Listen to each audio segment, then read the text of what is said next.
வணக்கம். உங்கள் வசந்தசேகர். இன்றைக்கி சைக்கிளை பற்றி தான் பேச போகிறோம். 1817 தான் ஜெர்மன் நாட்டில் தான் மொதல் சைக்கிளை கண்டுபிடிச்சிருக்காங்க. அப்போ அந்தளவுக்கு இல்லை, சும்மா 2 சக்கரம் அப்படி வச்சு மீச்சிட்டு போகிற மாதிரி தான், பிரேக்கு எதுவுமே இல்லை அவங்க கண்டுபிடிச்சது.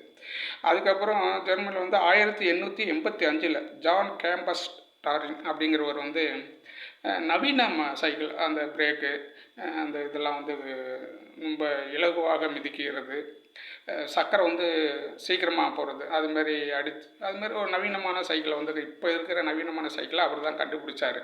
நல்லா ஸ்பீடாக போகக்கூடிய ஒரு சைக்கிள். இந்திய காலகட்டத்தில் நிறைய பேர் நம்ம இந்தியாவில் சைக்கிளை மறந்துட்டு இப்போ 2 வீலரை ஓட்ட ஆரம்பித்தாங்க பெரியவங்களாம். இருந்தால் கூட இப்போ நம்ம ஸ்கூல் படிக்கிற சின்ன பசங்கள் எல்லாமே அந்த சைக்கிளை தான் பயன்படுத்துகிறாங்க. இப்போ சிறுவர்கள் ஓட்டுற சைக்கிள், பெரியவர்கள் ஓட்டுற சைக்கிள்னு ஏகப்பட்ட மாடல்லாம் வந்துடுச்சு. இப்போ சைக்கிளே வேறு லெவலுக்கெல்லாம் மாறிடுச்சு நவீனமயமாக.